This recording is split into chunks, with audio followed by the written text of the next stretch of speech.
Essaye.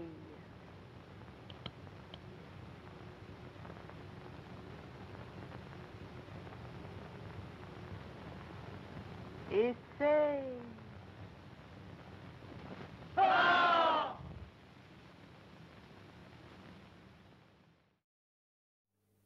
Bonsoir tout le monde, et je suis ravi que les disponibilités des uns et des autres font que je peux de nouveau, comme je vous l'avais promis, reprendre ou poursuivre plutôt notre séance de réponse aux questions qu'on a interrompue plusieurs semaines. Je vais demander à Pierre-Alain de commencer par la question d'Aurélien Beller, notre cher camarade de l'IHT, et qui est une bien jeune vieille connaissance, et qui m'a posé une question très circonstanciée au point que je vais m'appliquer à la lire avant. Je lui avais promis de commencer par sa question parce qu'elle est au cœur de beaucoup d'autres questions que les uns, les unes et les autres vous posez d'ailleurs, mais d'une manière plus synthétique. Et je suis très reconnaissant de sa formulation qui est à la fois claire, enfin qui est claire sans rien sacrifier de la complexité des problématiques soulevées. Voilà. Alors, je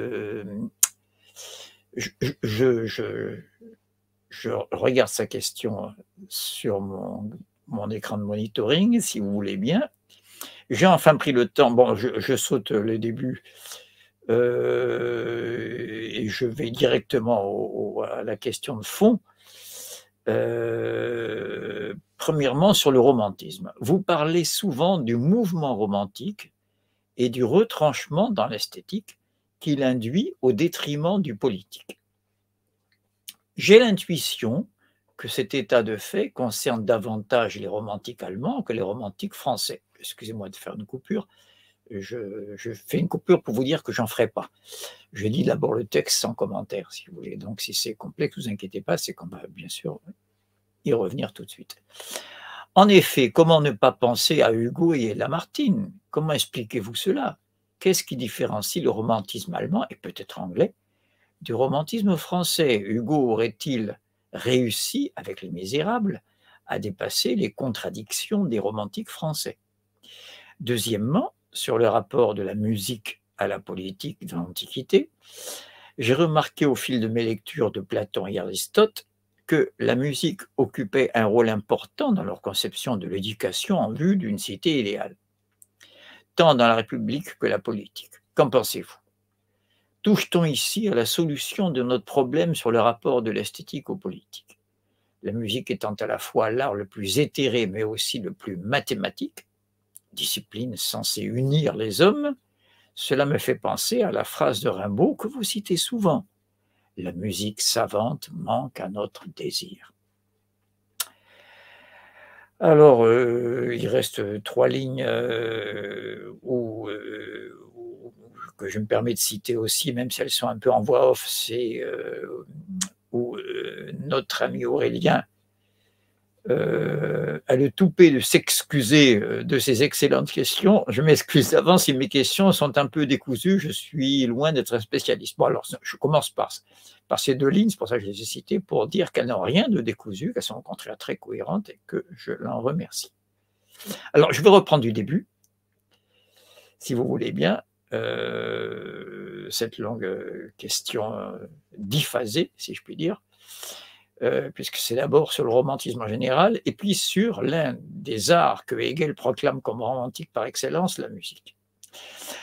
Et alors, vous parlez souvent du mouvement romantique et du retranchement dans l'esthétique qu'il induit au détriment du politique. Alors, ici, Aurélien insiste sur une détermination du romantisme.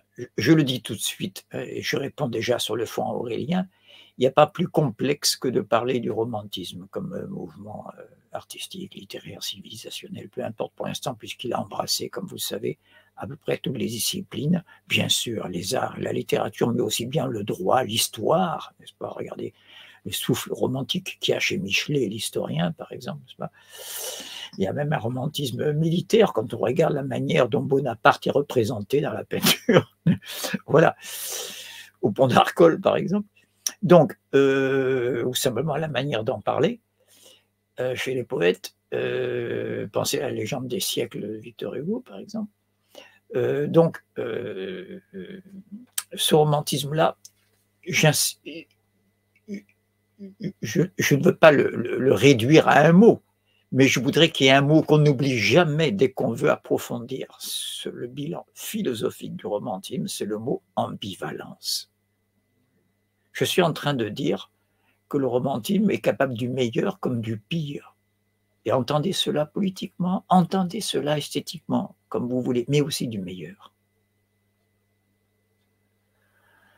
Et en ce sens, il est bien l'expression, comme je le répète souvent, de notre modernité, pas de la modernité en général, qui est apparue en même temps que ce qu'on appelle, avec un curieux pléonasme, la société civile bourgeoise. Je dis pléonasme, quand on le pense un peu en allemand, c'est emprunté à la langue allemande, à Hegel et à Marx, hein, bien sûr. Die bürgerliche Gesellschaft. Parce que pour dire la société civile, les Allemands disent la société bourgeoise, bürgerlich. Mais en fait, étymologiquement, ça revient au même, parce que Bourg, c'est la cité, n'est-ce pas? Par exemple, pour dire un citoyen de Berlin, en Allemagne, on dit Berliner Bürger. Un bourgeois de Berlin. En fait, c'est mal traduit, c'est un citoyen de Berlin. Et comme citoyen reprend un peu la même chose, et que la société civile vient de civis, qui veut dire la cité, finalement, étymologiquement, ça revient au même. Donc, la société civile bourgeoise, pour ne pas se tromper, qu'on ne croit pas que c'est la société civile opposée à la militaire, c'est pas ça. Voilà. C'est celle qui est issue de la révolution industrielle, qui a toujours existé. J'ai déjà dit que dans une petite communauté de chasseurs-cueilleurs au cœur de la forêt amazonienne peut connaître un embryon de société civile lorsque deux chasseurs quittent le village, qui est le monde de la famille et de l'État, on reviendra à ça plus tard, pour aller, il faut bien renouveler les stocks de temps en temps, c'est bien joli, le monde de la cité, mais il faut aller en plein dans la nature, la forêt amazonienne, pour rapporter de la nourriture. Mais quand ils sont dans la forêt tous les deux, ils sont un embryon de société civile. Il n'y a plus la contrainte, il n'y a plus les rideaux, si je peux dire, les rideaux, façon de parler, les interdits, vous savez, la case des hommes, la case des femmes, les espaces sacrés où il ne faut pas rentrer. Bon. Il y a une certaine pas un laxisme, mais une détente. Je vais dire, voilà, nos deux amis, nos deux chasseurs-cueilleurs en goguette dans la jungle, peuvent échanger des propos d'autant plus libres, entre guillemets, avec 1000 guillemets, c'est une liberté illusoire, comme on le verra d'autres fois, qu'il n'y a personne pour les censurer. Voilà, c'est déjà pas mal. Donc, mais enfin, la société civile, on en parle vraiment d'une manière théorique et on prend conscience de son importance comme moyen terme entre l'origine de toute société, la famille, ou la société la plus originaire, comme vous voulez, la forme de sociabilité la plus originaire pour chacun de nous, la famille, et celle qui met le plus de temps à s'échafauder dans l'histoire, l'État, entre la famille et l'État, la forme la plus structurée de la société, vous avez entre les deux comme moyen terme, comme milieu, la société civile. Alors pourquoi ce long détour alors que je parlais du romantisme? Parce que le romantisme a ce statut du milieu. C'est pour ça que j'ai dit méfiez-vous, il est ambivalent comme tout ce qui est au milieu. Je rappelle mon image qui a l'air très simple, mais sur laquelle on ne réfléchit pas, c'est parce que ça nous amènerait à des réflexions extrêmement complexes. Prenez un segment AB, n'est-ce pas?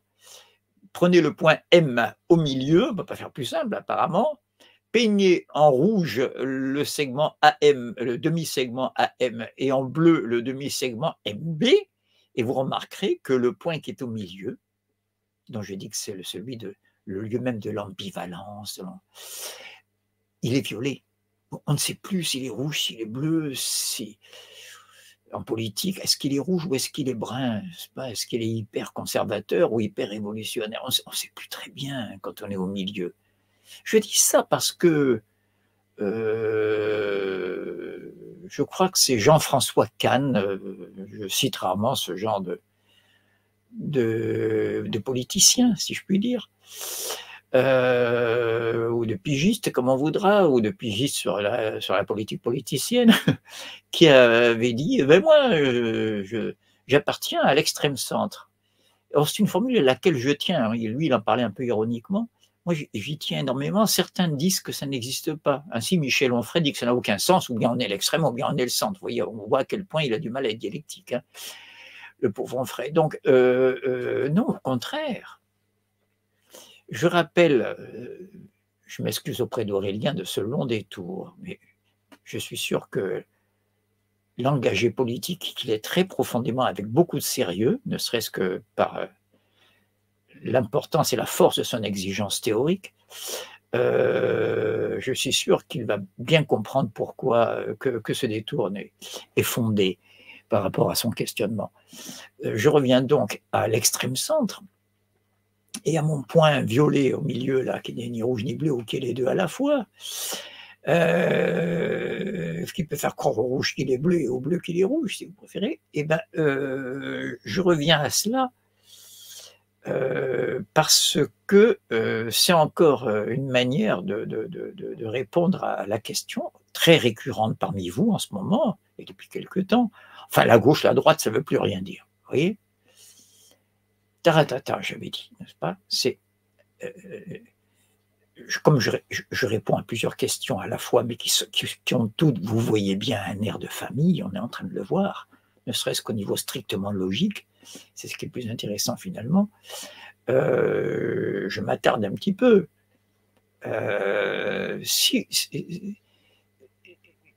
Évidemment, s'il y en a qui pensent que être au PS, c'est être à gauche, n'est-ce pas? Je parle du PS actuel, hein, je ne parle pas de l'époque de Jaurès, je ne parle pas de ce qu'était le socialisme avant la guerre froide, parce qu'il y en a qui pensent que c'est à partir de Hollande, voire même de Macron, que la gauche a trahi, mais non, il y a bien longtemps, et surtout au moment de la guerre froide, n'est-ce pas?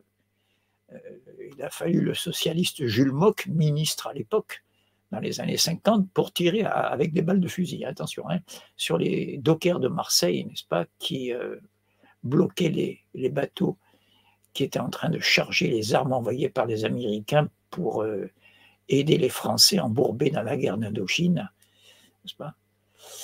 Et voilà, c'était un ministre socialiste. Un autre ministre socialiste, n'est-ce pas, allemand, juste avant que le Troisième Reich ne s'installe en Allemagne, juste avant, en pleine République de Weimar, lorsqu'il y avait tous les jours des émeutes sanglantes entre eux.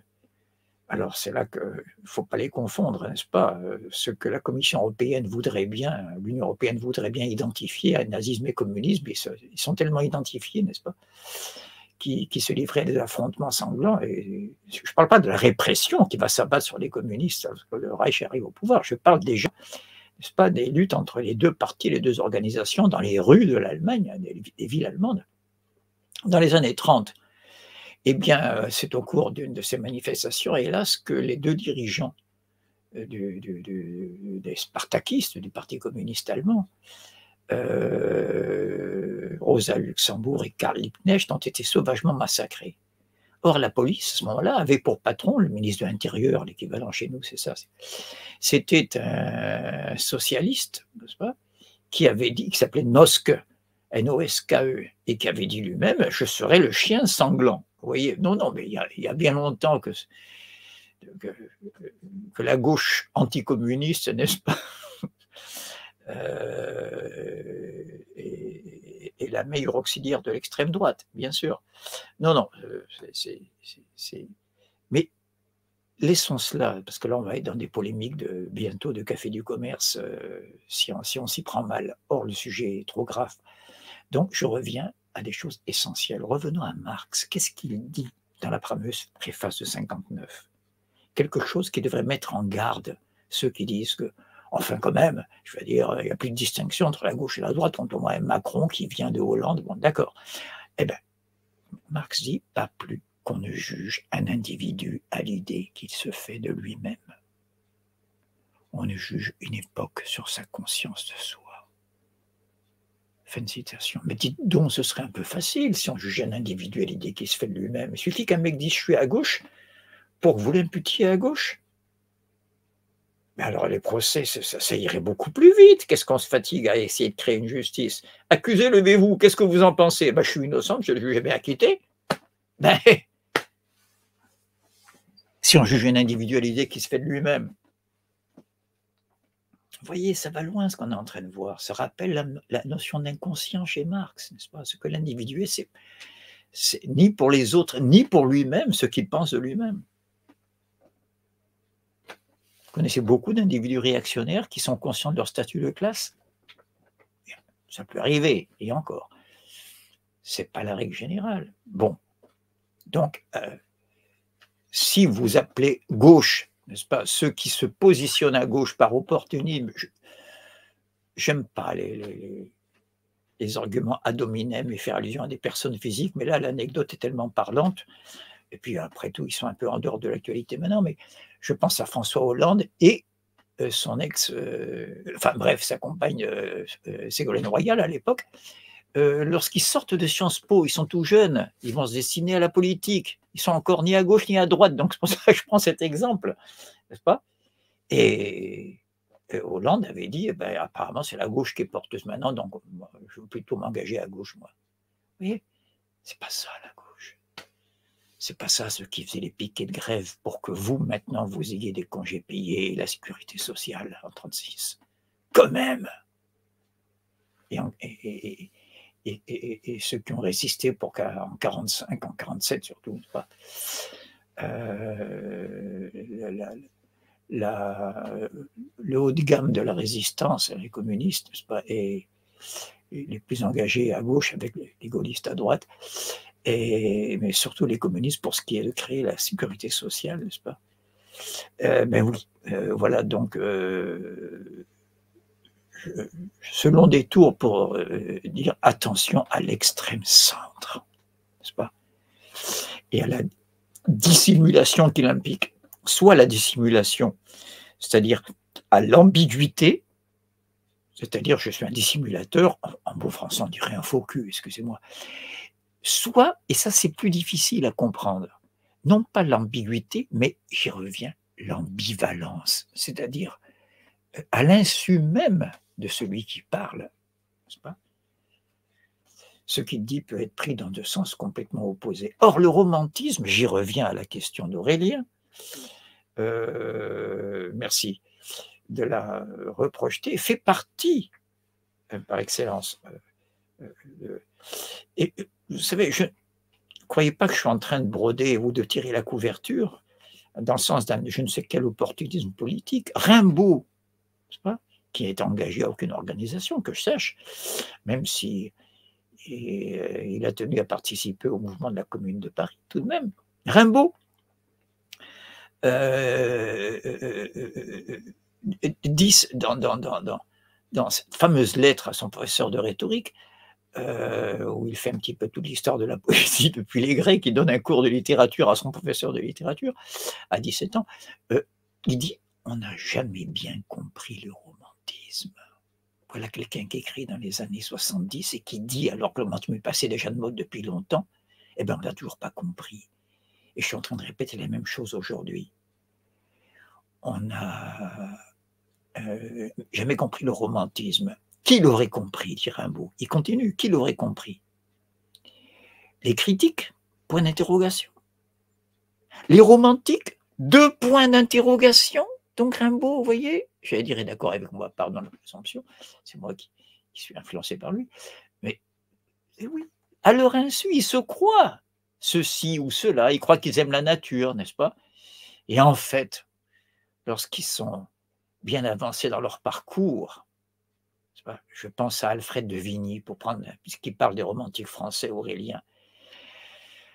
Des fois, on a l'impression qu'il faut mettre Alfred en facteur commun, et on a Alfred de Musset, Alfred de Vigny. Non, allez, j'arrête de plaisanter. Alfred de Vigny, Servitude et grandeur militaire, il a écrit un peu raide, hein, Vigny, c'est un peu conservateur, comme mœurs, je veux dire, apparemment, hein,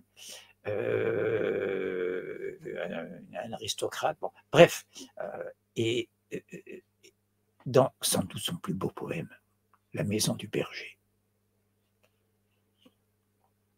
Oui, il est moins rhétorique, comme il arrive souvent romantique français, je vais y revenir.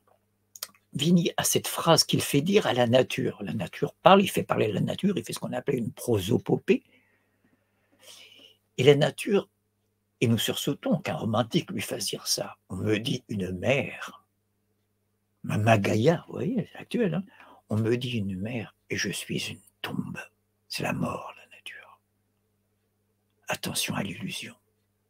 Ça, c'est un romantique qui a fait un long parcours, n'est-ce pas? Au début, il investit à fond dans la nature. Et là, je vous renvoie, n'est-ce pas, et à une autre question que je vais répondre tout à l'heure, une question de Lucille, qui me demande de revenir sur ma distinction nature-paysage.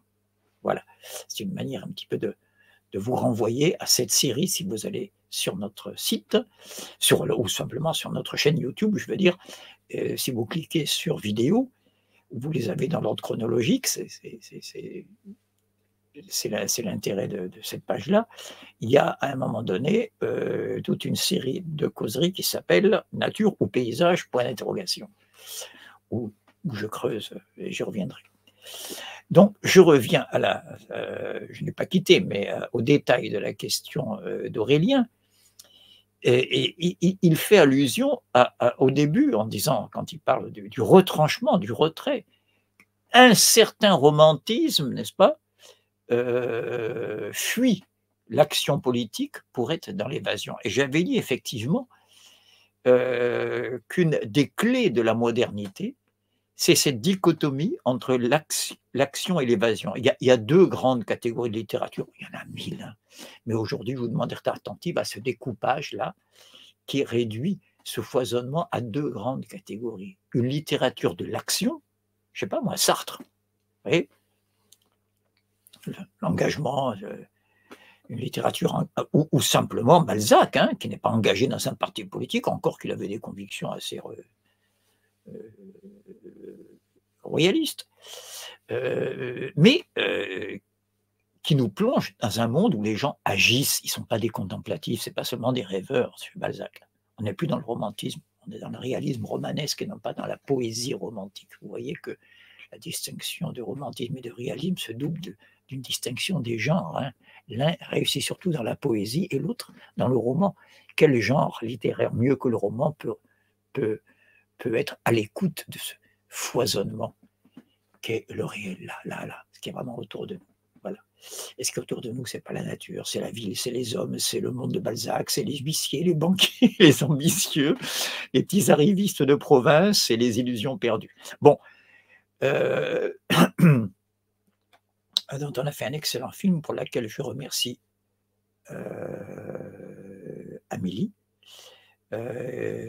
qui se reconnaîtra de me l'avoir signalé et d'avoir contribué à ce que je puisse le voir.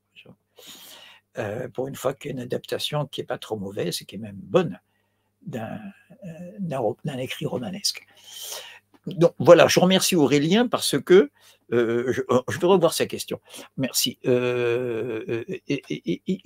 Il prolonge cette position de l'escapisme en disant oui, mais ça, l'escapisme, hein, littérature de l'évasion, c'est plutôt valable pour les Allemands. Alors il a bien raison, personne ne s'est évadé autant que les romantiques allemands. Et il dit, mais on ne peut pas en dire autant, et il a raison historiquement des romantiques français. Hein, et il dit en effet, comment ne pas penser à Hugo et Lamartine. Ben, là, il rappelle, parce qu'il y en a qui l'ignorent encore, donc il faut quand même le repréciser. Il a raison de nous rappeler que Hugo symbolisait à une époque à lui seul presque toute l'opposition. Il n'y a qu'à voir les millions de personnes qui ont suivi son cercueil pendant son enterrement, n'est-ce pas? C'est historique des enterrements comme ça. C'est que l'exilé de Guernesey, de Jersey, etc., dans les familles ouvrières, le père de famille lisait à haute voix à la lumière de la bougie des extraits des Misérables. Là encore, je rebondis sur la question d'Aurélien. Des Misérables à la famille, n'est-ce pas? pour une fois qu'un écrivain, donc venant un peu de l'establishment, on dirait aujourd'hui, quoi, enfin, qui n'est pas de la classe ouvrière et encore moins de la paysannerie, pour une fois qu'il consacrait des milliers de ses pages, n'est-ce pas, à la condition des misérables, ça méritait bien cet hommage. Donc, comment ne pas penser, comment on peut dire que Hugo n'est pas la littérature de l'action, et Lamartine, en rappelant que c'est Lamartine qui a l'air d'être hyper romantique. Je rappelle la première strophe d'un poème comme recueillement. Tenez, souvent sur la montagne, à l'ombre du vieux chêne, au coucher du soleil, tristement je m'assieds. Vous avez tout le romantisme en 80. Tristement, le sentiment, ils n'ont pas l'impression, la sensation ou les idées, le sentiment. Et vous avez le fait de, excuse-moi, de s'asseoir, n'est-ce pas? C'est une génération fatiguée, romantique. Et oui, leur papa l'aurait dû être plus, parce que leur papa, ils étaient dans la Grande Armée. Le père de Hugo était dans la Grande Armée, le père de Nerval était médecin militaire dans la Grande Armée. Hein, c'est là qu'il y a perdu la maman de Nerval, n'est-ce pas, sur un pont chargé de cadavres entre la Russie et la Pologne. Et donc, à la génération des hommes d'action, de l'épopée napoléonienne, a suggéré ceux qui sont dans les cafés de Paris. Je dis ça parce que Musset, qui avait le sens de l'autodérision, se faisait appeler lui-même le prince café. Donc, il a raison, là, Aurélien, de dire qu'il y a une dichotomie entre le romantisme allemand. Mais, comme j'ai eu l'occasion de discuter déjà avec lui, je ferai remarquer au passage que, bien sûr, il y a déjà une tradition politique française à laquelle Marx et Hegel, dont Marx et Hegel étaient de grands admirateurs. N'oubliez pas que Marx a dit « Je suis au confluent de trois grandes traditions », quelle richesse, hein, la tradition économique anglaise, la tradition politique française, enfin la tradition économique anglaise, théorique allemande et la tradition politique française. Parce que nous, Allemands, nous sommes profonds, nous sommes même plus profonds que les Français, nous réfléchissons plus attentivement, nous pensons, mais nous pensons quoi? Nous pensons ce qu'ils ont fait, mais eux, ils le font. Eux, ils prennent la Bastille. Quand il dit la tradition politique française, c'est du sérieux. Il y a une admiration. Et puis il y a la Commune de Paris à son époque, il y a tout ça, vous voyez. Ce n'est pas un cas isolé, l'action collective en France. Faut-il parler au passé? C'est à vous de voir. C'est à vous qu'il appartient de savoir si cette formule est encore actuelle ou pas. Et quand je dis vous, je vise surtout, mais pas seulement la jeunesse. Je finis encore cette petite parenthèse. J'ai une admiration devant ceux qui ont quasi mon âge, en tout cas du troisième âge, et qui allaient se réchauffer les mains sur les bras zéro en plein hiver, sur les ronds-points pendant les gilets jaunes. Tout de même. Elle n'est pas morte, la tradition politique française, mais comme des braises, n'est-ce pas? Les flammes peuvent s'éteindre un moment, mais les braises sont là. Soufflez. Et là, du coup, il s'aperçoit bien qu'il y a une dichotomie, et il a raison, entre romantisme allemand et romantisme français. Donc, quand je parle d'un romantisme escapiste qui se retire de la politique, dans ce que Hegel dénonce comme la conscience malheureuse, qui est malheureuse précisément parce qu'elle est, c'est le mot d'Aurélien, retranchée en elle-même, enfermée en elle-même, et elle a oublié la sagesse d'un Aristote qui est à l'extrême opposé de la société romantique moderne, de la société classique antique. Un grec comme Aristote dit « l'homme est un zoon politikon », l'homme est un animal politique, il n'a pas le choix. Et, on ne peut pas s'évader, il faudra attendre Rimbaud, tiens, décidément, oui, je passe d'un extrême de l'histoire à l'autre, ça fait 2 fois. Je pense à Rimbaud qui dit « on ne s'évade pas, reprenons les chemins d'ici ». Mais à qui dit ça? À lui-même surtout. Car Rimbaud était passé par toutes ces phases. Vous voyez, je prends romantique en un sens extensif, où Rimbaud l'a été plus que n'importe qui avant d'en sortir. Hein? Lorsque Rimbaud fait l'autoportrait le plus impitoyable qu'aucun écrivain n'ait jamais fait, c'est-à-dire lorsqu'il se pourtrait, du verbe pourtraire, faire son portrait, lorsqu'il se pourtrait au travers d'un discours qu'il impute à Verlaine, dans Délire 1, Vierge folle, dans la saison en enfer, dans la saison d'enfer, isolé le chapitre qui s'appelle Délire à vierge folle. Là, Rimbaud se peint d'une manière mais impitoyable, y compris ses travers, ses ridicules, son égoïsme, sa violence. Et à un moment donné, il dit de lui-même, je n'ai jamais compris cette rage qu'il avait mis à s'évader. Vous voyez, il est passé par là. Et le même Rimbaud dit, on ne s'évade pas après la descente de saison en enfer, n'est-ce pas, reprenant les chemins d'ici. Vous voyez, la question d'Aurélien nous ramène à des rappels importants. Mais oui, c'est tout ça.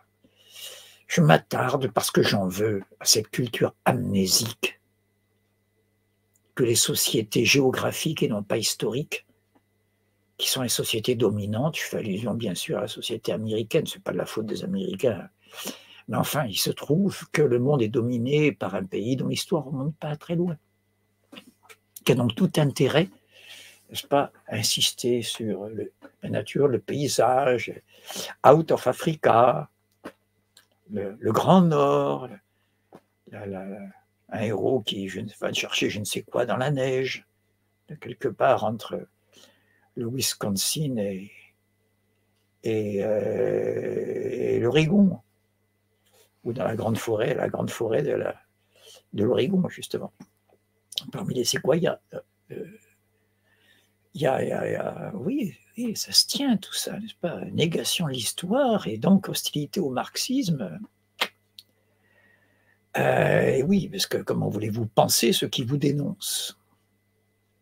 Il y aurait trop de résistance, comme on dit du côté de chez Freud, n'est-ce pas? Qui ne faisait pas allusion à l'histoire, qui voyait ça, mais à un niveau seulement individuel. Mais c'est bien la notion de résistance. Ben, collectivement, n'est-ce pas? Ça s'appelle, en termes marxistes, l'idéologie, n'est-ce pas? La résistance idéologique qui fait que je n'arrive pas à me connaître moi-même ou que je me fantasme en me déployant dans l'espace, n'est-ce pas? Surtout quand je suis le maître des espaces du monde, n'est-ce pas? Ces salopards de Russes ont osé faire une base en Syrie à l'attaquer, n'est-ce pas? C'est la seule qui sont à l'extérieur. Les Américains, ils ont 800 bases, surtout les 6 continents, parce qu'ils ont beaucoup de bases en pleine mer. Une des plus grandes bases du monde, d'ailleurs, est un îlot en plein océan Indien, loin de tout, qui s'appelle Diego Garcia.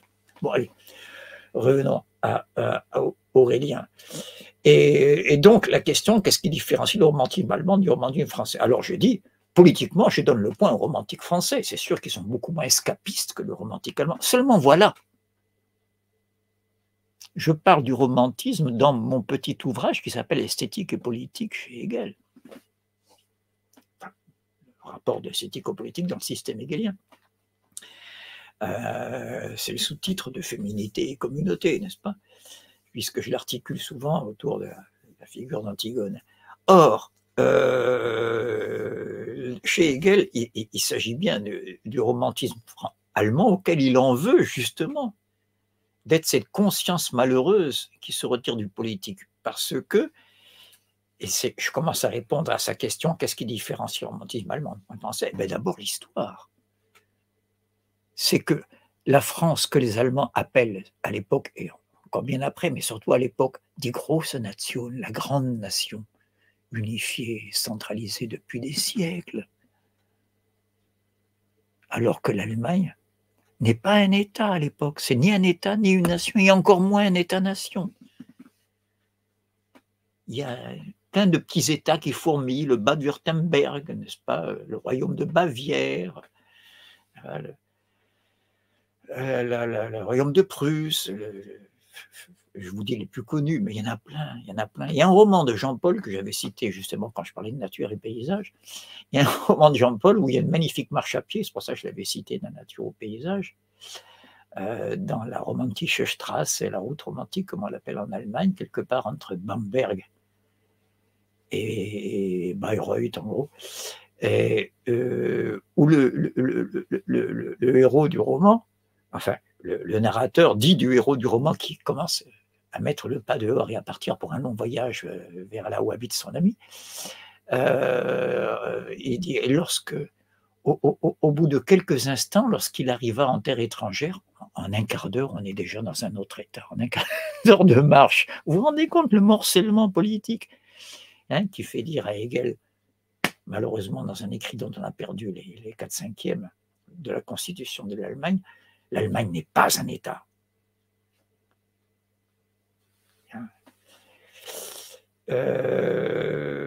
Donc, première réponse, qu'est-ce qui différencie du romantisme français? C'est d'abord l'histoire.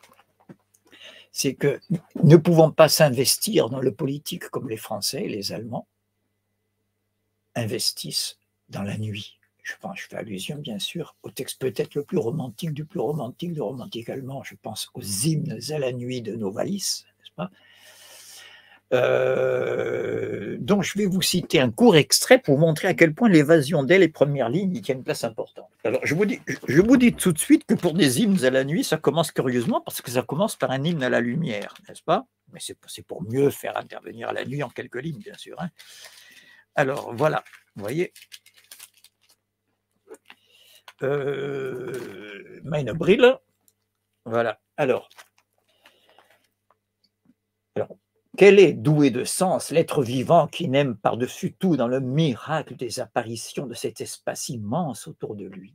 La lumière, la joie de toute chose. Ensemble, ses couleurs, ses rayons et ses ondes, l'apaisante douceur de son omniprésence avec le jour et son éveil. C'est elle, la lumière, ainsi que l'âme toute intime de la vie que respire l'univers géant des astres inlassables. Regardez la progression, ça commence par le monde inerte, les galaxies. L'univers géant des astres inlassables, et il nage en dansant dans l'azur de ses flots. C'est elle que respire l'étincelante pierre, le minéral, en éternel repos. Et la plante, on passe au vivant, et la plante méditative qui est toute succion. La plante méditative qui est toute succion. Et le sauvage, l'ardent, le multiforme animal.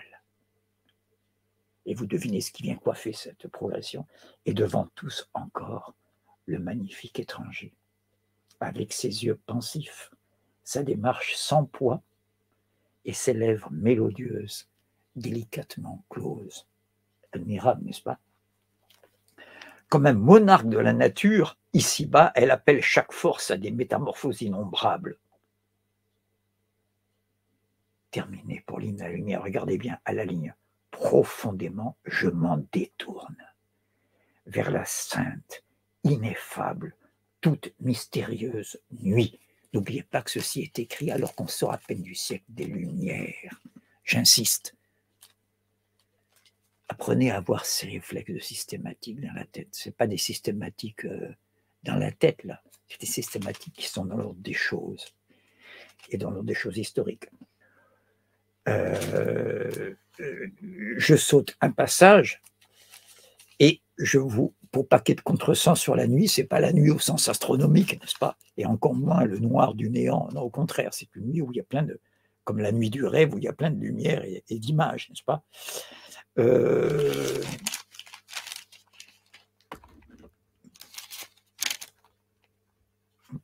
Voilà, alors. Voilà le passage le plus important où je veux revenir à l'évasion liée à la nuit.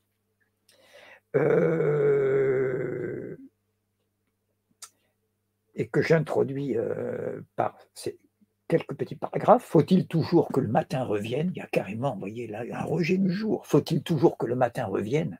L'empire de ce monde ne prendra-t-il jamais fin? Sous-entendu, la nuit hors du monde. Une fatale activité engloutit les élans divins de la nuit qui s'approche. Ne va-t-il donc jamais le sacrifice occulte de l'amour, l'éros, c'est la nuit, éternellement brûlé?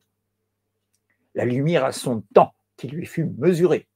La mesure, le temps, la science, mais le règne de la nuit est hors le temps et hors l'espace. Et c'est l'éternité que le sommeil a pour durée. Alors, vous voyez, on est passé de la nuit au sommeil. Je vous parlais d'évasion. Écoutez bien. Sommeil sacré ne vient pas trop rarement durant le terrestre labeur du jour, combler de tes félicités les adeptes fidèles de la nuit.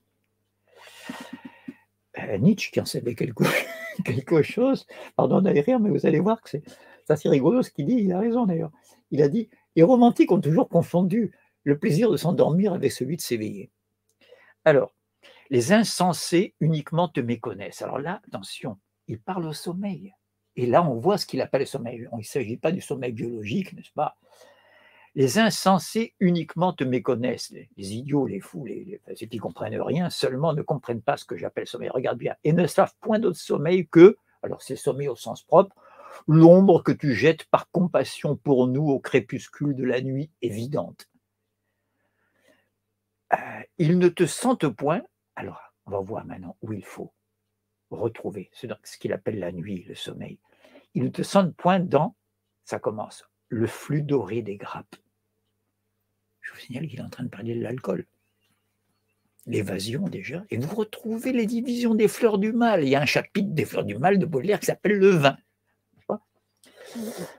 C'est là qu'on voit que le romantisme, c'est extensif. Hein. L'essentiel est fini quand Baudelaire écrit les fleurs du mal, tu parles. Les insensés uniquement te méconnaissent. Bon, alors, ils ne te sentent point dans le flot doré des grappes, dans l'huile miraculeuse de l'amandier, ou dans la brune sève du pavot. Je vous signale qu'il parle de l'opium, et donc des alcaloïdes, et donc de l'héroïne, à la limite, et de la morphine. Ils ne te sentent point, je répète la progression, dans le flux doré des grappes, dans l'huile miraculeuse de l'amandier ou dans la brune sève du pavot. Donc là, c'est l'évasion dans ce qu'on appellera plus tard, à l'époque de Baudelaire, les paradis artificiels. Ils ne savent pas, autre évasion sans doute la plus importante, que c'est toi le sommeil, la nuit, qui nimbe ainsi le tendre sein de la Vierge et nous fait de son cœur un paradis. Ils ne te pressentent pas que, te levant des légendes anciennes, tu t'avances vers nous, ouvrant le ciel, et tu portes la clé qui ouvre les demeures de la béatitude, silencieux messager des infinis mystères. Bon, là, voilà, on retrouve tous les...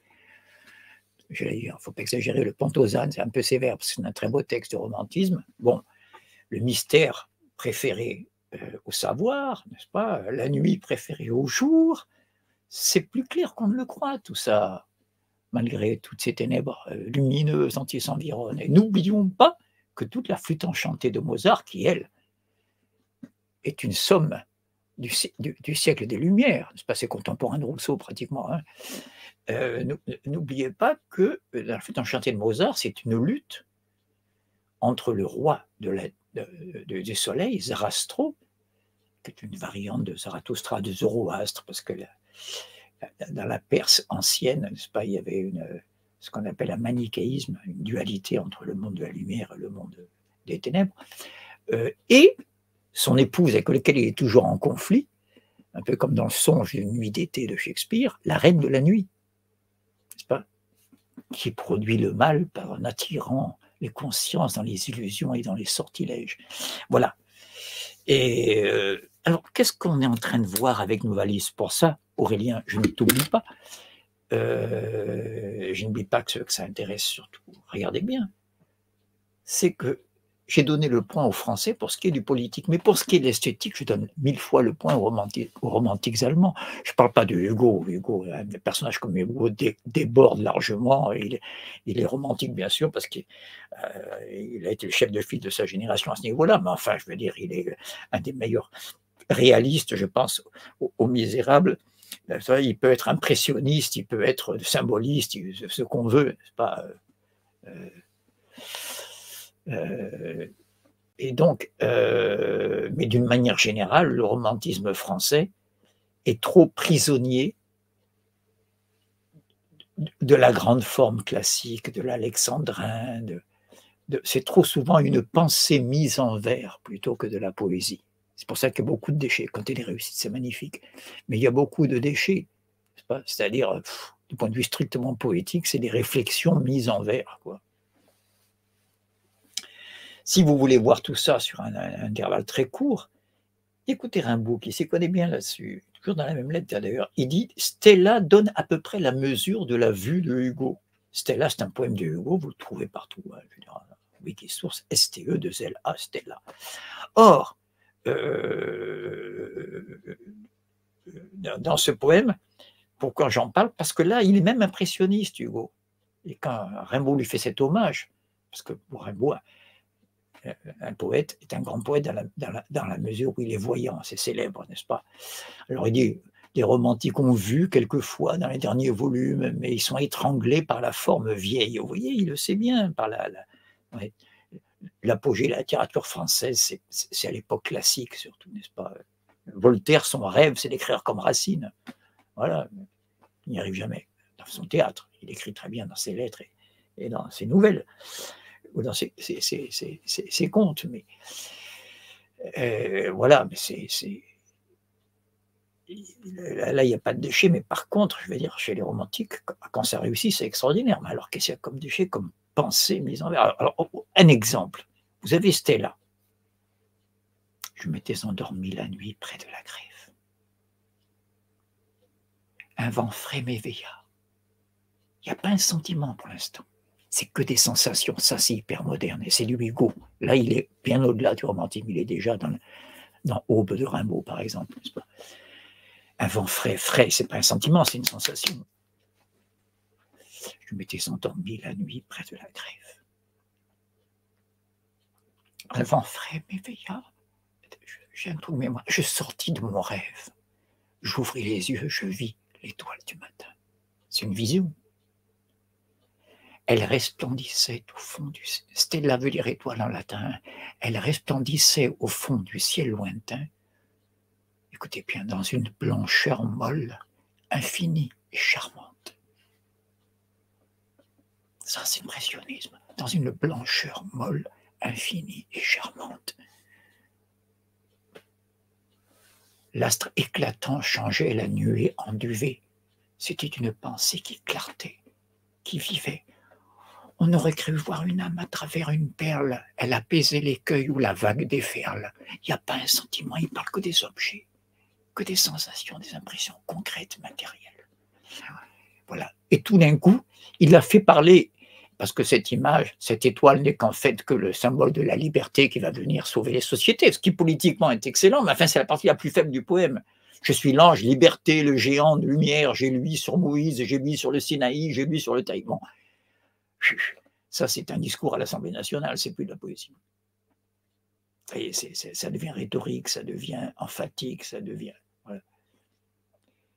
Donc, j'ai donné les deux Hugo, le plus génial, n'est-ce pas? Et du point de vue strictement poétique, je parle, attention, hein, j'ai rendu hommage aux Misérables, et je vais terminer ma réponse à Aurélien par là. En tout cas, pour ce qui concerne la première partie de sa question, c'est qu'il a dit Hugo aurait-il réussi avec Les Misérables à dépasser les contradictions du romantique allemand? Mais il ne croit pas si bien dire, puisque Rimbaud, qui est si sévère avec tous ses prédécesseurs, cet âge est sans pitié, y compris avec Hugo, hein, je prolonge maintenant ce qu'il dit de Stella. Stella donne à peu près la mesure de Hugo. Trop de Belmonte, de Jéhovah, de colonnes, vieilles énormités crevées, voilà. Donc il rejette toute la deuxième partie que j'ai esquissée pour vous. Mais il dit aussitôt, j'ai sous la main Les Misérables. Deux points, un vrai poème.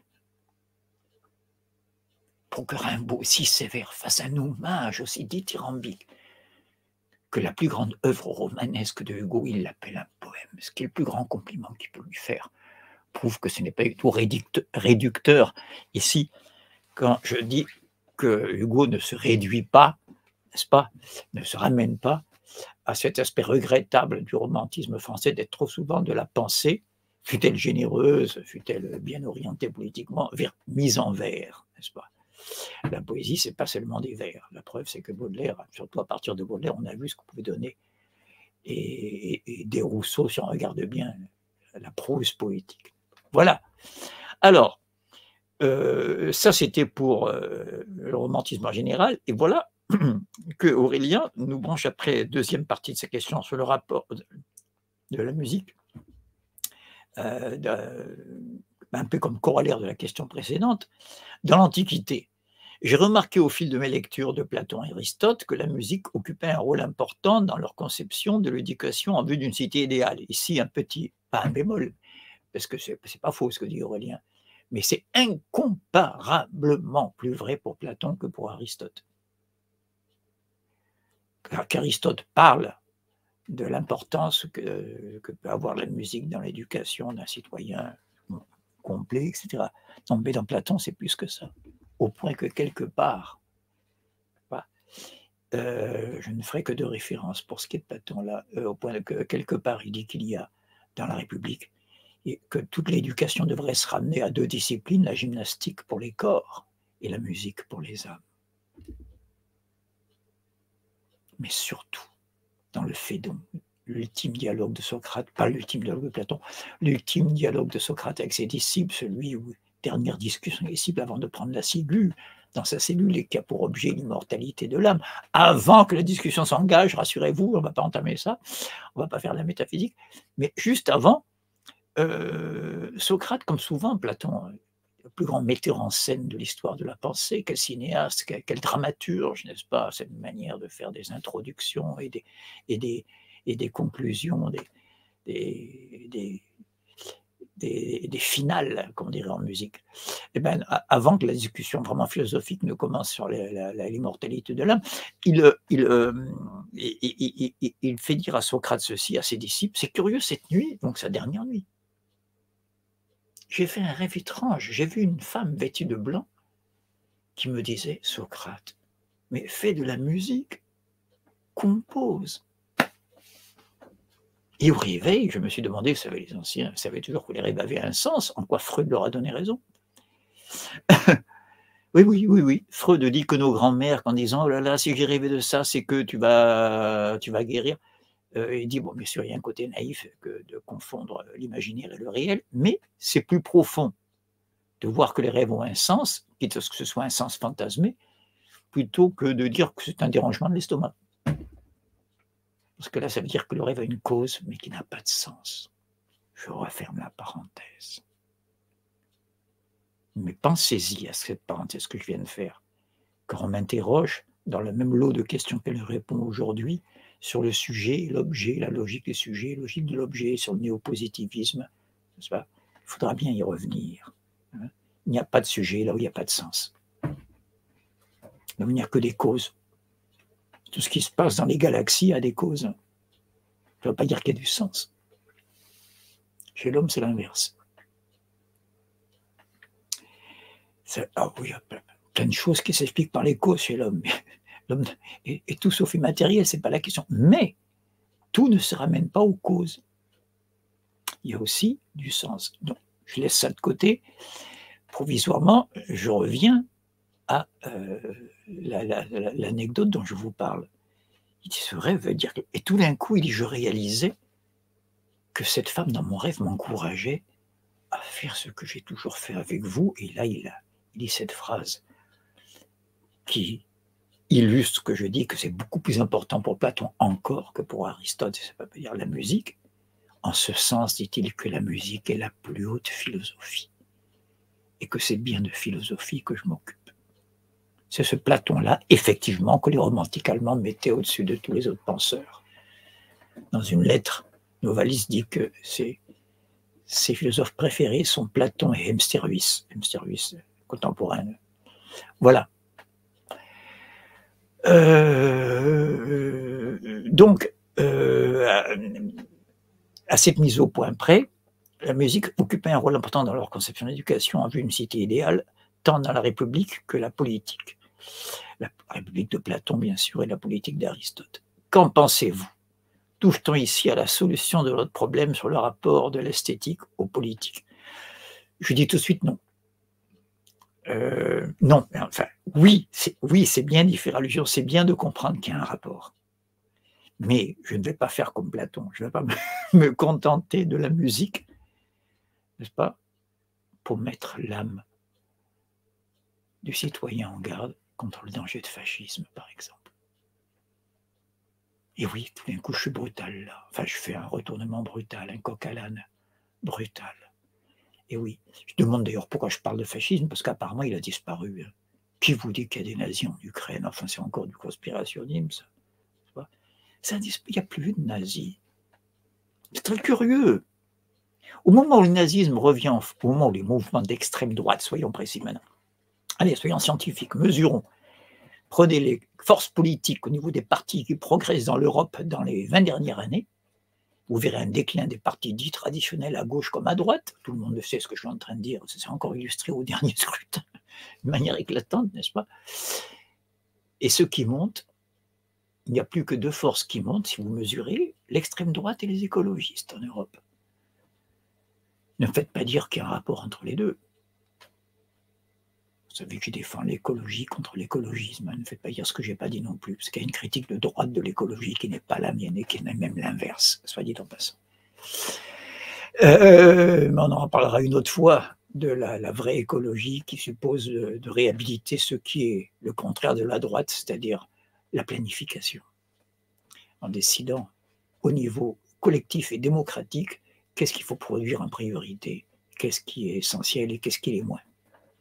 Plutôt que de dire, de proclamer la décroissance et d'expliquer ça à la femme du Sahélien. Il ne manquerait plus qu'il faille décroître. Elle aimerait bien avoir l'eau courante, simplement, elle, vous voyez, sans aller jusqu'à l'énergie nucléaire. Donc, oui, pourquoi je parle du fascisme? Parce qu'il ne s'agit pas de s'évader. Il faut, je le dis solennellement, et là je rassure Aurélien, parce que je sais que c'est sa profonde conviction, c'est sa sensibilité même, ce qui est tout à son honneur. Et il faut découpler en nous l'investissement esthétique de l'investissement politique. Croire naïvement que là où c'est le plus beau, c'est forcément le plus pertinent politiquement, c'est d'un optimisme hyper dangereux. Un auteur peut être un excellent écrivain et être la pire crapule politique qui soit. Ça s'est vu, a-t-on besoin de donner des noms? Et si c'était que les auteurs littéraires, mais enfin, comme je parle de l'esthétique, je les privilégie parce que sinon, dans le discours scientifique, il y a d'excellents scientifiques parmi les meilleurs du XXe siècle. Je pense à Heisenberg, qui est quand même un des fondateurs de la théorie des quanta. Il n'y aurait pas eu, je crois que c'est le premier, comme mes amis physiciens me corrigent si je me trompe, à avoir formalisé ce qu'on appelle les relations d'incertitude, qui disent qu'il est impossible de déterminer à la fois la vitesse et la position d'une particule élémentaire, d'un électron en l'occurrence. Il avait des sympathies que chacun connaît pour le Troisième Reich. Ça ne devrait pas surprendre non plus. Je vais donner deux exemples, n'est-ce pas? L'écrivain qui est Céline, par exemple, ça ne veut pas dire que c'est un mauvais écrivain. Ce n'est pas parce qu'on a de mauvaises idées politiques qu'on est un mauvais écrivain. Inversement, ce n'est pas avec des bons sentiments et des idées politiques généreuses que l'on fait des chefs-d'œuvre littéraires. Tout à l'heure, j'ai donné un exemple où Hugo commence à faire de la pensée versifiée, lui qui est un immense poète, hein, alors qu'il venait de faire un chef-d'œuvre poétique absolu et d'une modernité étonnante pour son époque. Parce que tout d'un coup, il n'a plus à l'esprit que de véhiculer des idées politiques, ce qui est parfaitement son droit et même son devoir, ça je lui accorde, mais il y a d'autres supports que la poésie pour ça. Il y a de très rares exceptions, mais elles sont incroyablement marginales, d'où l'admiration et la reconnaissance que nous leur devons. Je pense bien sûr à des gens comme Aragon. Il y a toute la sensibilité de ceux qui se sont évadés comme des fous, mais qui ne s'évadent pas. Je pense à Brecht, pour prendre un français et un allemand. Vous voyez, je reste dans le champ de la question. Voilà. Et là, je me permets, une fois n'est pas coutume, de vous renvoyer à l'interview de votre serviteur que les membres du blog Le Gros Rouge qui tâche, à l'initiative de son fondateur, de Benjamin Leloir, que je salue bien fraternellement ici, grand fraternellement, a bien voulu procéder à cette interview quand j'étais bien content d'être sur son balcon avec l'odeur de l'iode dans les narines, puisque nous étions en Bretagne, pas loin de Saint-Brieuc, voilà, chez lui.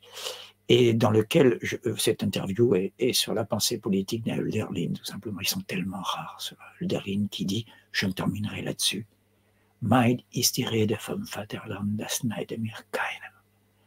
Mien est le discours patriotique que personne ne me l'envie.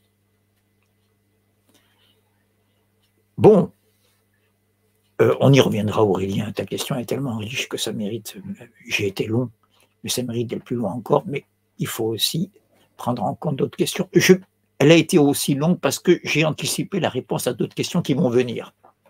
Alors, il y a aussi la question de Lucille qui va apparaître et vous allez voir que apparemment elle est bien différente et en fait, ça nous ramène aux mêmes problématiques.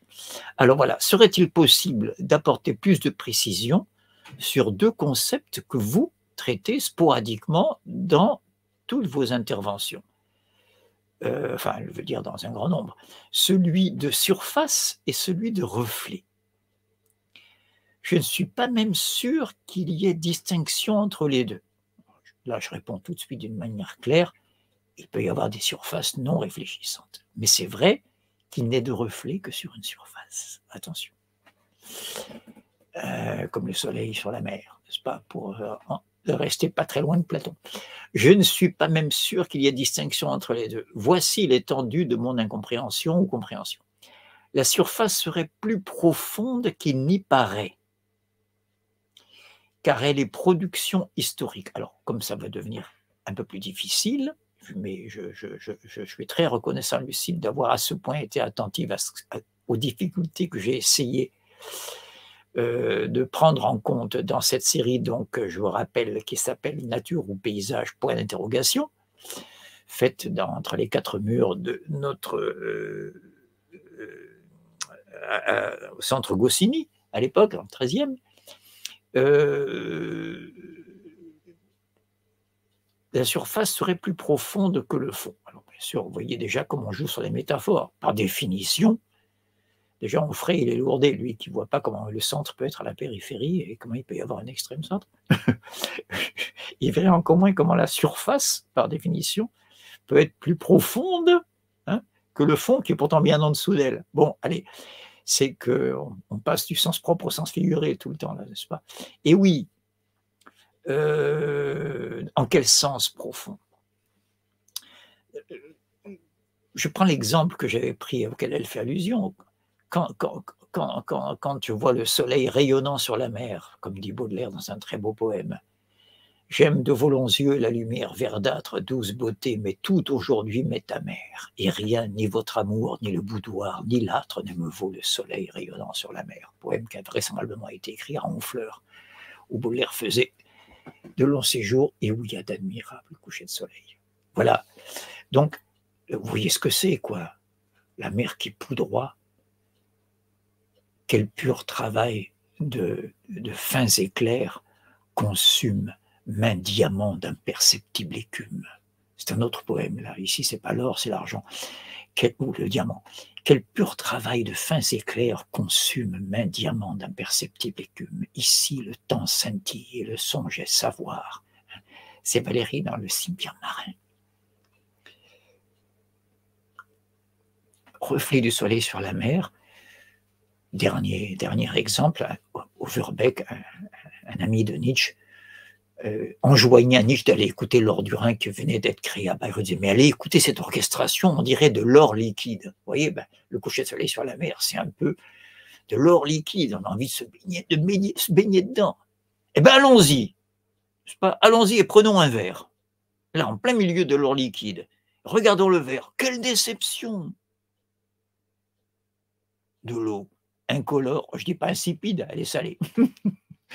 Si vous le faites avec l'eau d'une rivière, c'est pareil, parce que le soleil peut rougeoyer, n'est-ce pas, ou déchaîner les plus beaux mordorures, si je puis dire, sur la Seine. Hein, ça se voit souvent à Paris, quand on regarde vers l'ouest. Donc, au coucher du soleil, quelle déception, pas de couleur, rien du tout. H2O, eh bien oui, avec un peu plus de chlorure de sodium quand c'est l'eau marine. Mais oui, ce que nous contemplions, c'est pas la mer en profondeur, c'était la surface, la rencontre de la lumière du soleil et de l'écran que lui oppose la surface de l'eau. exactement comme un écran dans les vieilles salles de projection cinéma, s'opposait au faisceau qui venait du projecteur, qui était derrière les spectateurs, n'est-ce pas, hein? Parce que s'il n'y avait pas l'écran, le faisceau se perdrait à l'infini dans l'espace, n'est-ce pas? Et donc voilà, c'est une relation, comme le dit très bien Lucille la fois suivante. Elle dit que ça l'embrouille, mais en fait, elle a le mérite de nous faire revenir sur ces notions apparemment difficiles. En fait, en ce sens, c'est profond. Pourquoi? Parce que sur ce reflet qui n'est pas la mer véritable, c'est pas celle où vraiment il faut aller pêcher les poissons, de même que la surface de la rivière, c'est pas qui est en train de rire au soleil, dans toute, comme une pluie de diamants, diaprés. Ce n'est pas la rivière en profondeur. En profondeur, il n'y a que des vers de terre que vont chercher les cygnes. Vous savez, les cygnes, quand ils plongent leur tête sous l'eau, qu'on ne voit plus que leur cou, on dit c'est beau, là, ils sont en train de. Oui, ils sont en train de chercher des vers dans la vase. C'est ça la profondeur. Mais quel intérêt? Aucun. C'est pas si profond. Vous voyez, là, je joue sur les mots. C'est pas profond pour ce qui nous intéresse nous. Par contre, le reflet, ce reflet-là, nous pouvons imaginer tout ce qu'on veut. La preuve, regardez tout ce déferlement de métaphores pour exprimer tous ces reflets.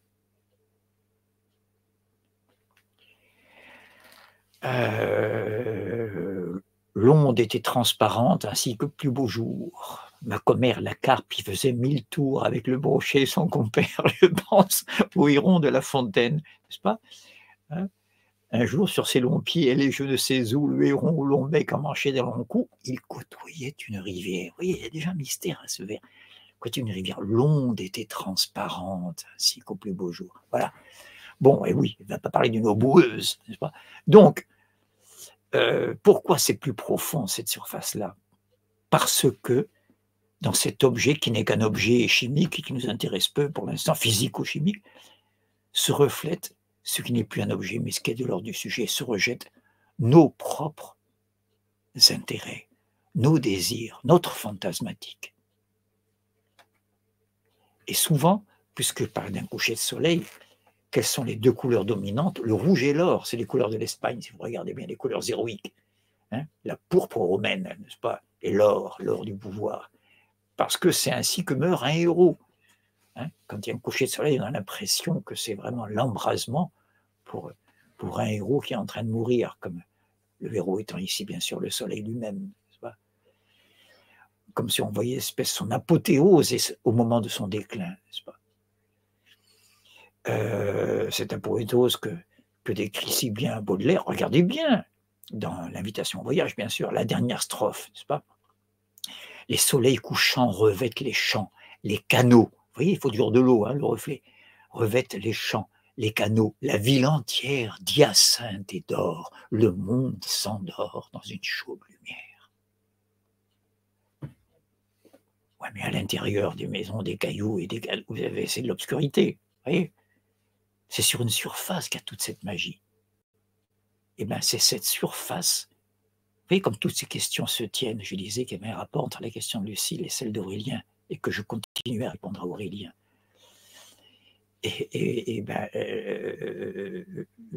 C'est cette surface que glorifie Novalis quand il fait les hymnes à la nuit.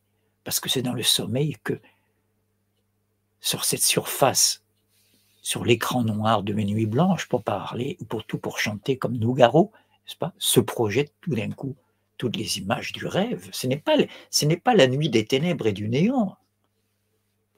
Parce que physiquement, dans le spectre newtonien, le noir, c'est l'absence de toute lumière. Et le blanc, c'est la coprésence de toutes les couleurs en même temps.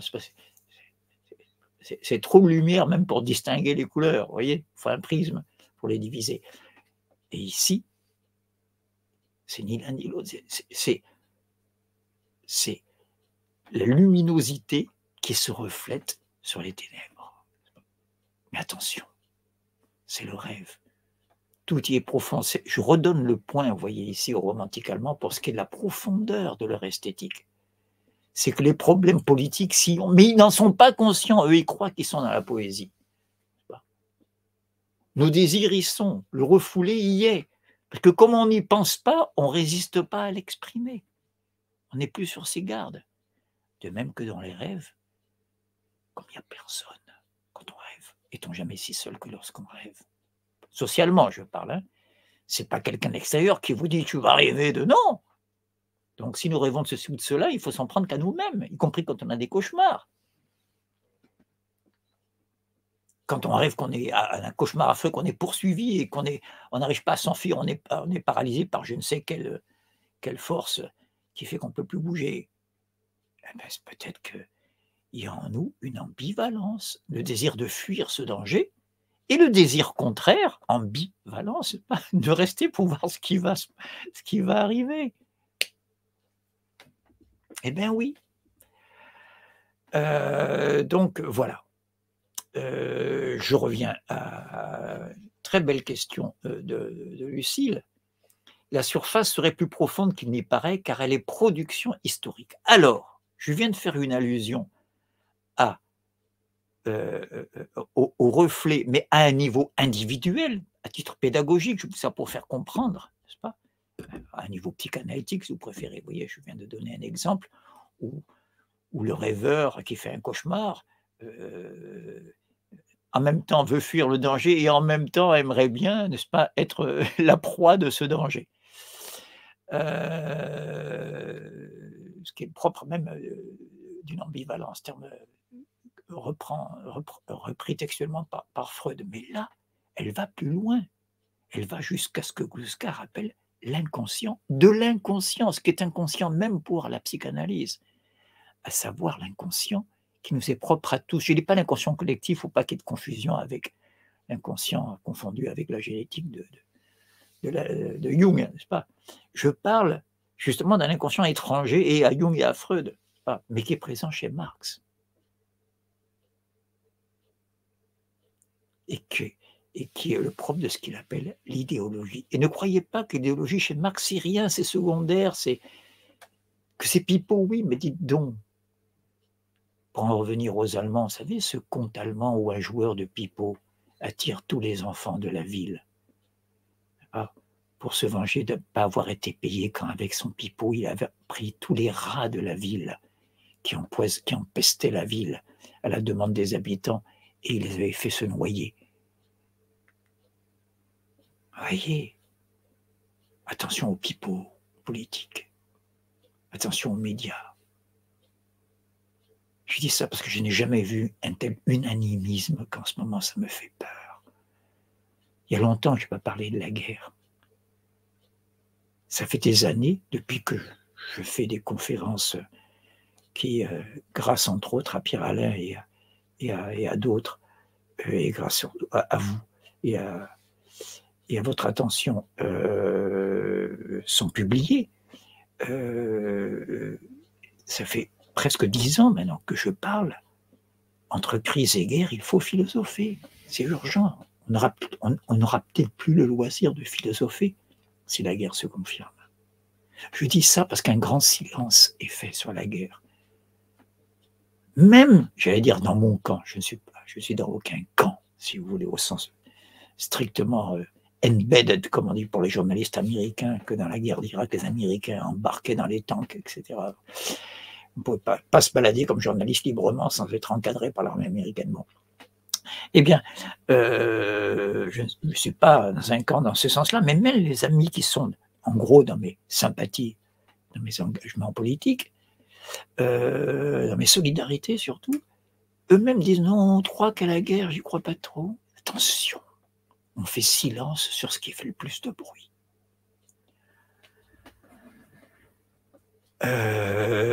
Donc, je reviens, c'est à cause du côté collectif que Lucile a le mérite de faire ressortir dans la notion de reflet, car la surface est production historique. Le paysage est, et donc elle explique ce qu'elle vient de dire, ça avait l'air difficile, mais elle dit une formule, je ne suis pas là pour donner les bons et les mauvais points, mais quand même, je suis bluffé, n'est-ce pas, par la pertinence de sa formulation. Le paysage est la surface de la nature. Le paysage, c'est pas la nature. La nature, c'est le physicien qui la connaît, c'est le géologue qui la connaît. C'est le volcanologue, c'est tout ce que vous voulez. Il y a des sciences qui ont pour objet, c'est l'astronome, c'est l'astrophysicien, le chimiste, le biologiste, quand il étudie la nature extra-humaine et grâce à laquelle on a pu faire une médecine utile à l'homme. Science du vivant, si vous préférez, mais pas du vivant réduit à l'homme, avec plus d'extension. C'est ça qui parle de la nature, vraiment. D'ailleurs, la physique vient d'un mot grec, physis, qui veut dire nature. Mais le paysage, c'est pas ça. Une chapelle romane dans un champ de blé, il n'y a rien de naturel. Le champ, c'est de la sueur, de l'huile de coude et de la pensée et de l'intelligence. Et que dire de la chapelle romane? Comme effort fantastique, musculaire, intellectuel, spirituel. Mais si je vois un admirable paysage avec une forêt, ça c'est la nature, et puis tout d'un coup interrompu par une magnifique prairie avec une chapelle romane au milieu sur un petit tertre. Et qu'on me dit, bon, il y a McDo qui va raser ça pour faire un parking, je vais signer la pétition, là je suis plus écolo que vous, mais bien sûr, cette écologie-là, je suis pour. Mais je ne protège pas la nature, là. Je protège le paysage, vous comprenez ce à quoi Lucille, le rappel auquel elle procède et qui est si important. Je la remercie d'avoir été attentive à cette série où je creuse cette distinction que je concentre souvent dans la magnifique formule d'un des plus beaux paysagistes de notre littérature. Je pense à Sénancourt, contemporain de Chateaubriand. La génération immédiatement après Rousseau, vous savez que je cite souvent cette phrase de lui, enfin je la citais souvent dans cette série Nature au paysage, où il dit « Cette saison, tenez, cette saison, le printemps est plus beau dans la nature. Mais l'homme a tellement fait, voilà l'histoire, mais l'homme a tellement fait que l'automne n'est plus tout. » Je continue, n'est-ce pas? Le paysage, vous comprenez maintenant ce qu'elle veut dire lorsqu'elle dit le paysage est la surface de la nature. Surface produite évidemment, conquête sur la nature, comme le reflet sur les yeux d'Albertine reflète le monde historique qui l'entoure, n'est-ce pas? Elle fait allusion ici.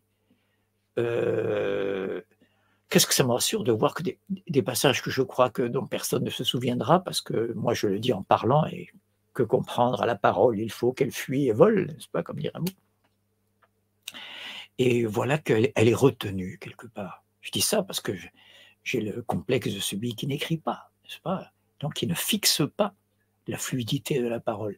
Et voilà que quand vous réagissez et que vous prouvez par là que cette parole ne s'est pas perdue à l'infini, comme je disais tout à l'heure, du projecteur cinématographique sans écran, quelque part, ça m'a fait beaucoup de bien, je vous en remercie. Et oui, elle fait allusion à ce passage incroyable où Proust croise les yeux tout d'un coup. Le narrateur est très jeune, il est adolescent, il est encore trop timide pour s'adresser aux filles qu'il admire, les jeunes filles qu'il voit sur la jetée, un groupe de jeunes filles de milieu privilégié, il le dit, hein. La classe à laquelle elles appartenaient. Bon. Mais oui, Proust. Il croise à un moment donné le regard d'une jeune cycliste, qui sera plus tard, on saura bien plus tard qu'elle est Albertine, qui va tellement concerner le pauvre Swann, enfin le pauvre Swann, quand Albertine le rend malheureux. Il y a plus grave dans la vie.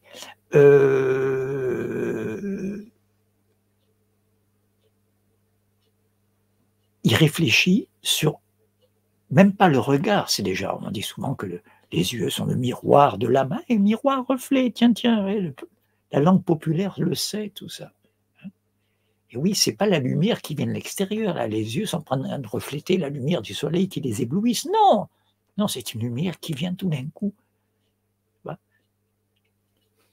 l'intérieur, parce que le regard s'anime tout d'un coup à certaines pensées, à certaines sensations, impressions, sentiments.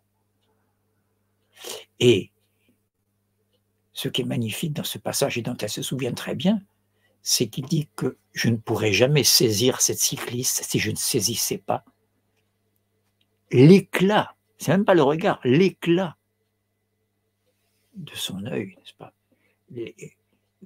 Comme il dit, ce miroir réfléchissant,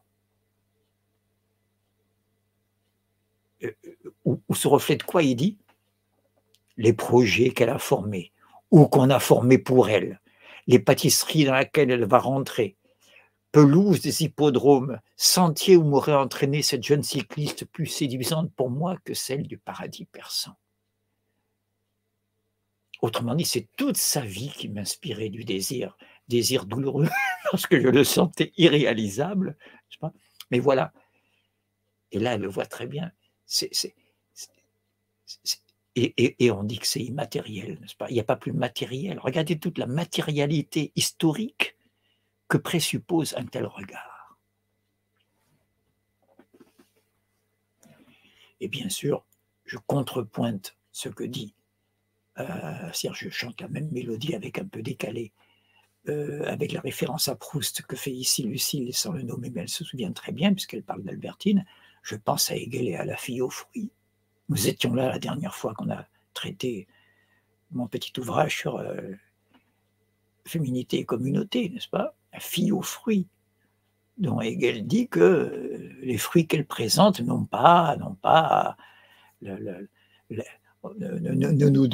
nous livre pas avec ses fruits, comme un musée ne nous livre pas avec un paysage de, je sais pas moi, de la campagne italienne, je pense à Corot par exemple, ne nous livre pas le climat de ces pays, la température qu'il y faisait, les conditions naturelles. Donc, il y a un peu presque une réduction, c'est un peu décevant, quoi, comme si les fruits cueillis, c'était moins que les fruits sur l'arbre. Mais il dit, mais de même que la jeune fille est plus que ses fruits, que l'être là naturel de ses fruits, parce qu'elle synthétise dans l'éclat, regardez comme ça recoupe Proust, c'est quand même incroyable, on est toujours dans le reflet. Elle synthétise dans l'éclat de son œil conscient de soi, elle synthétise toutes ces données naturelles dans le geste qui offre les fruits. Et j'avais conclu en disant que l'esthétique moderne, c'est celle des musées.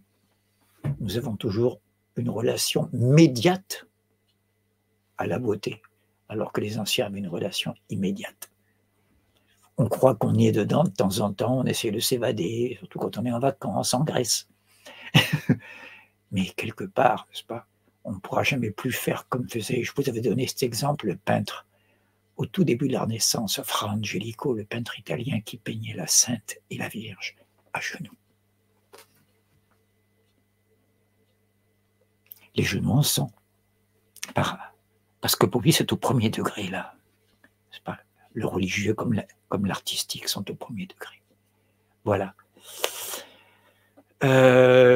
Donc, vous voyez, tout ce qui a été intériorisé dans le regard d'Albertine, de toute sa vie concrète et collective, les projets qu'elle a formés ou qu'on a formés, ses parents, ses amis pour elle, n'est-ce pas?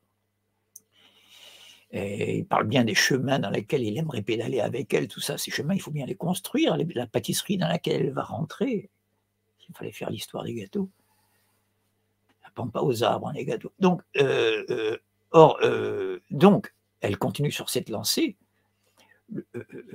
Surface produite évidemment, conquête sur la nature, comme le reflet sur les yeux d'Albertine reflète le monde historique qui l'entoure. Je suis très content qu'elle ait compris que ce monde est historique et pas seulement psychologique. Il s'agit pas seulement, elle reflète pas seulement la vie d'Albertine, mais tout ce qu'il y a de collectif pour que la vie d'Albertine, individu, soit possible, qui l'entoure et la détermine. Or, le reflet serait en même temps, oui, un point d'interrogation, je réponds oui, une intériorisation extériorisée. Superbe, n'est-ce pas? L'homme intériorisant, spiritualisant le monde naturel, ça, la vieille opposition entre la nature et l'esprit, n'est-ce pas? L'esprit, le monde de l'histoire, la cité, les pyramides d'Égypte, c'est pas naturel tout ça, n'est-ce pas? Les palais des rois, les cathédrales, une simple, magnifique chaumière paysanne, n'est-ce pas? Les beaux colombages d'une maison anglo-normande, je dis ça parce que j'étais il n'y a pas longtemps, tout ça c'est arraché par le travail, la praxis, il faut bien transformer la donnée naturelle, sans laquelle rien de tout cela ne serait possible. Rappelons, soyons toujours matérialistes à ce niveau-là. Mais s'il n'y avait que la matière sans la forme, la matière nous est apportée par la nature, la forme est apportée par l'histoire. C'est-à-dire ce qui a commencé quand on a quitté le 100% naturel, lorsque l'artificiel a commencé. Mais oui, je dis ça parce que maintenant c'est devenu péjoratif. Ah, mange pas ça, c'est chimique, comme si une banane c'était pas chimique, comme s'il n'y avait pas du carbone, du sucre, du glucose. Mais oui, c'est stupide ces distinctions-là. On veut dire en fait, mange pas ça, c'est artificiel, mais il faudrait assumer en fait qu'on est contre l'homme, soyons clairs. L'animal artificieux. Alors, donc, belle dialectique de l'intérieur et de l'extérieur qui échangent leurs fonctions. Vous voyez, l'homme intériorisant, spiritualisant, sous-entendu via la praxis, le monde naturel, avant de la reconcrétiser sous sa forme anthropologisée par la praxis. Pas avant, après, hein, Lucille. C'est la praxis qui est première, elle produit un monde que je peux maintenant intérioriser, au sens propre d'ailleurs. Pour construire l'intérieur de chez moi, il en faut du travail matériel, pas, tout simplement, y compris pour chacun des objets qui est là. Pas. Ça a été arraché à l'extérieur et maintenant c'est mon intérieur. Pas. On joue sur les mots, bien sûr, il y a aussi l'intériorité au sens psychique, bien sûr. Voilà. Mais cette intériorité, qu'est-ce qu'il a fallu comme action vis-à-vis de l'extérieur pour la produire? C'est le mot qu'elle a bien raison d'employer ici. C'est ici que je m'en mêle. Mais non, Lucille, vous y êtes. Car vous faites intervenir, c'est pas parce que ça a l'air contradictoire qu'on s'en mêle. Car la réalité est dialectique. Petite parenthèse pédagogique que je remercie Lucille de me donner cette occasion d'y revenir, ce que je ne fais pas assez souvent. Le mot dialectique, au long de l'histoire de la pensée, a deux sens. Je reviens à ce que je dis tout à l'heure, il y en a plein de sens, mais il y en a deux fondamentaux qui s'excluent mutuellement, qui sont très différents. Tantôt, la dialectique désigne la méthode.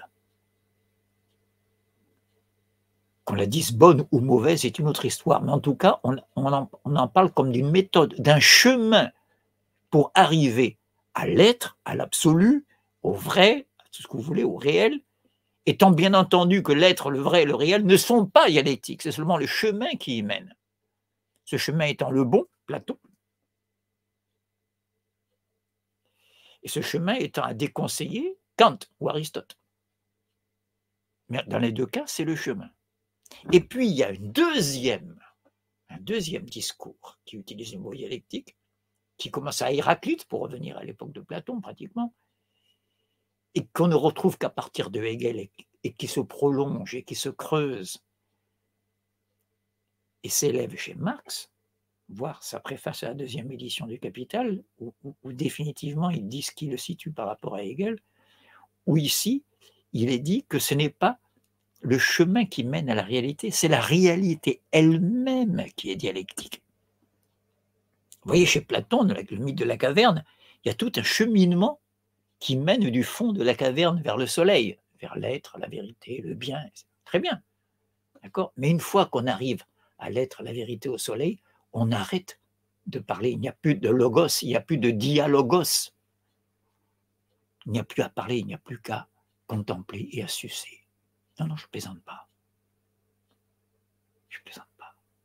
Le passage peut-être le plus profond de ce passage, juste avant le mythe de la caverne, où Platon dit que de même que le soleil, qui est pour lui l'image du bien dans le monde sensible, équivalent du bien dans le monde intelligible, de même que le soleil est ce qui permet à l'œil de voir et à l'objet d'être vu, la lumière en général, le soleil en particulier, mais il donne aussi aux êtres croissance et nourriture. Donc la dernière étape chez Platon, ce n'est plus un discours, c'est une contemplation, théoria, hein, c'est le terme qu'il emploie, d'un vieux verbe grec, théorein, qui veut dire contempler, voir, le contraire d'agir ici. Donc voilà, la dialectique chez Platon, c'est le chemin qui mène à l'être, mais arrivé à l'être, il n'y a plus de dialectique, il n'y a plus de contradiction, tout est résolu. Alors que chez Héraclite, chez Hegel, chez Marx, c'est l'être même qui est dialectique. Donc, Lucille, vous n'êtes pas embrouillé. Vous êtes dans le matérialisme dialectique et non pas dans ce qui domine l'idéologie contemporaine, l'idéologie dominante, c'est pas la seule. Ce n'est pas l'idéalisme, contrairement à ce que beaucoup de marxistes continuent à dire. C'est le néopositivisme. Je n'ai rien contre le positivisme qui est une avancée, mais le néopositivisme est une reculade, n'est-ce pas, est une régression par rapport et au positivisme et par rapport à l'idéalisme, ce que Marx voit très bien dans les thèses sur Feuerbach, où il dit que le mérite de l'idéalisme allemand, c'est d'avoir insisté sur l'activité du sujet. Tiens, comme on y revient. Et quant à Lénine, on ne va pas soupçonner Lénine d'être dans l'idéalisme. Et pourtant, lorsque Lénine se tape la logique, je dis se tape parce que franchement, pour un autodidacte comme lui, chapeau, hein, ce n'était que c'est plus difficile qu'on ait fait la grande logique de Hegel dans ses cahiers philosophiques. Ce fameux passage qui a été souvent commenté, mais dont on n'a pas tiré toutes les conséquences apparemment. La preuve, c'est qu'on continue à faire le face-à-face matérialisme-idéalisme d'une manière trop dichotomique, pas assez dialectique. Je n'ai pas dit qu'il n'y a pas de conflit entre les deux, mais il faut dialectiser ce conflit. Lénine, à la fin, arrive au dernier chapitre de la logique de Hegel qui a pour titre « L'idée absolue », on est bien loin du matérialisme, apparemment. Et voilà qu'il écrit « Ce passage est archi-remarquable ». C'est le passage le plus idéaliste de Hegel et le plus matérialiste. C'est Lénine qui continue. C'est contradictoire, mais c'est un fait. Ne soyez pas plus léniniste que Lénine, chers camarades. L'idéologie dominante, celle qui menace maintenant, c'est celle qui nie tout ce qui est sujet. C'est terrifiant. C'est le monde du savant fou, du savant sans aucun principe moral, de celui qui est au service du Pentagone, de la NASA. D'excellentes choses à la NASA, sauf que je la critique depuis qu'elle s'est privatisée, qu'elle confie, n'est-ce pas, toutes ses trouvailles, elle sous-traite à des Elon Musk, n'est-ce pas, des fils de famille, n'est-ce pas, qui font croire qu'ils sont partis de rien et qui n'ont fait qu'hériter de l'esclavage et de l'apartheid.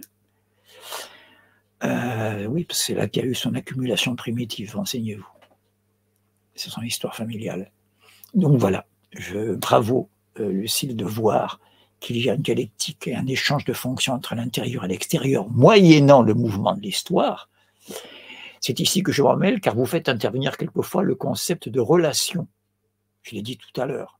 Ce qui fait l'or liquide le soir sur la mer, à certains couchers de soleil, c'est la relation entre la lumière qui vient du soleil et le reflet de l'eau qui, sans cela, serait ténébreuse. Hein, la même eau. C'est la rencontre des deux qui fait, comme il dit Baudelaire, le soleil rayonnant sur la mer. Mais oui, c'est une relation. Mais vous savez, si ça peut vous rassurer, je comprends pourquoi ça vous gêne la question de relation. D'ailleurs, vous le dites dans la parenthèse, le reflet serait-il la relation entre deux phénomènes, par exemple de la mer et du soleil, qui ensemble formeraient le reflet doré? Parlons-nous encore du même reflet? Vous faites aussi intervenir le couple signe-sens. Bref, un diagramme de tous ces concepts serait très utile et apprécié. Merci d'avance. J'essaye de m'y efforcer. Et j'y reviens. On y est en plein là avec votre histoire de relation.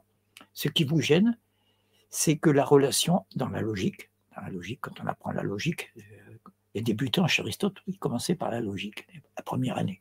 Je sais pas. On commence par apprendre les catégories dont on va avoir besoin de quelques problèmes qu'on traite. Et dans ces catégories, il y a la substance.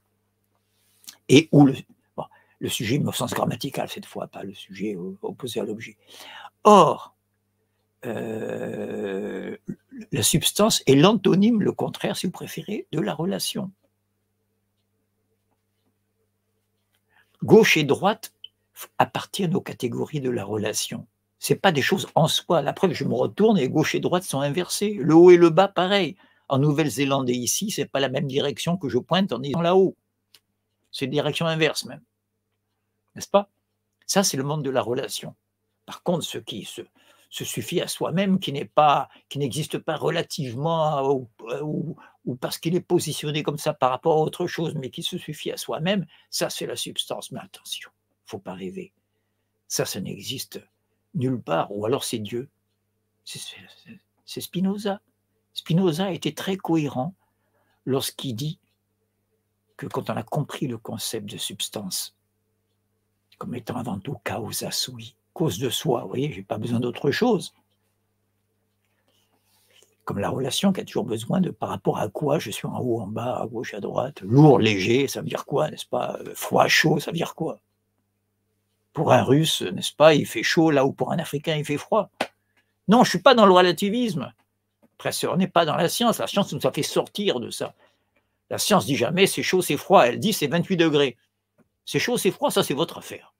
Demandez aux Russes, à l'Africain, c'est une affaire de sujet, ça. Mais pour ce qui est de l'objet, n'est-ce pas, la température de l'air, c'est 28 degrés. C'est pour ça que ça m'énerve maintenant, quand j'entends. Il fait 16 degrés, ressenti 11. Alors maintenant, on fait revenir ce dont on a mis des siècles à essayer de sortir, le ressenti. Bon sang! Chaud, froid, des qualités, des adjectifs qualificatifs, vous l'avez appris à l'école primaire. Ça, on comprend tous quand on est enfant. Ah maman, c'est bouillant. Bon, eh oui, mais ça, on n'a pas besoin d'être un grand savant pour savoir ce que c'est que le chaud et le froid. Mais il a fallu des millénaires pour produire la notion de température. Ça a été étudié en épistémologie, n'est-ce pas? Voilà, ça a été étudié. Le temps qu'il a fallu pour comprendre qu'il y avait une relation constante entre l'élongation d'une colonne de mercure dans un thermomètre et la température ambiante. Et ça suppose une loi qu'on ne connaissait pas auparavant, qui s'appelle la chaleur, qui s'énonce ainsi: la chaleur dilate les corps. Bon, voilà. On passe de la qualité à la quantité et on arrête de se faire la guerre, de savoir s'il fait chaud ou s'il fait froid. La mathématique unit les hommes, la politique les divise. Merci beaucoup, Lucille.